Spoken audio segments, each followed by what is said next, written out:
Alors je te présente un produit de haute altitude. Ah si, c'est l'Everest le truc pour vivre avec. Et alors c'est une responsabilité. Hein. Oula, c'est un sport à haut risque. Mais alors donc, vous êtes en pleine préparation ou alors ça sera la veille? Quoi, pour le haut risque ou pour les chefs au sommet? Non, pour les chefs au sommet, non. On a fait la première réunion de travail précédant la conférence de presse où nous on a donné un petit peu ce qu'on aimerait, en tout cas nos attentes, nos désirs, des choses qui s'inscrivent dans le temps depuis des années mais qui à notre sens à nous sont pas encore assez bien ancrées. Donc on a bien appuyé sur le fait tout à l'heure que ce serait bien que cette année sur les menus on ne retrouve pas de la Saint-Jacques, de la crevette, qui ne sont absolument pas des produits de montagne. Que ce soit des produits de montagne. Voilà, on a suffisamment de petits producteurs actifs dans notre région aujourd'hui, moyen pays et au pays, pour pouvoir faire tous les menus toute la semaine de la station. Les petits produits, bah, bien évidemment l'exercice est un petit peu plus difficile.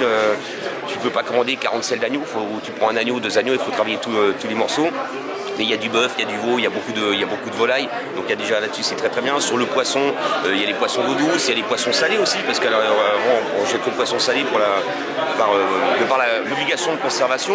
Donc, mais on a les truites, on a les ombres de chevalier, on a les saumons de fontaine, il y a les anguilles, il y a les écrevisses. Genre, il y a de quoi s'amuser, le terrain de jeu il est quand même assez vaste. C'est juste enlever un petit peu les œillères et de se dire ouais à la montagne il y a ce qu'il faut pour travailler.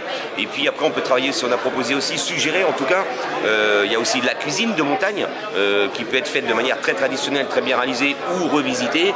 Et puis l'image qu'ont un petit peu les touristes ou les gens qui montent à la montagne, c'est-à-dire le truc c'est raclette et fondue. Pourquoi pas faire des raclettes ou des fondues revisitées, un petit peu remasterisées et de faire des trucs un peu sympathiques et rock'n'roll. Enfin, je pense que voilà, il y a quand même de quoi faire tout en restant dans l'esprit montagne et ça c'est important. Et après, ambiance bon enfant. Après c'est le on dimanche se prend pas au midi. sérieux. L'ambiance familiale. C'est ça. Ah non, il faut. Non, parce que vous êtes un peu trop sérieux, vous. Enfin, vous oui, non, déjà dit, on je dit crois, souvent on est un peu psychorigide, C'est très psychorigide. Puis alors, le temps fort, c'est dimanche midi, le 19, le barbecue des toques brûlées sur le front de neige. Là, on a déjà une vingtaine de chefs qui c'est iconique, avec ça. nous.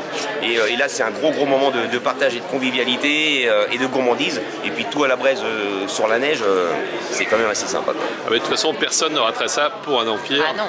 Si tu es à Oron, tu vas là-bas. Ah oui, sinon t'as raté ta vie. T'as raté ta vie. T'as beau avoir une Rolex et avoir 50 ans. Ah non, t'as raté ta vie. C'est foutu. Tu peux traverser le trottoir, hein, tu n'auras pas de travail. Hein.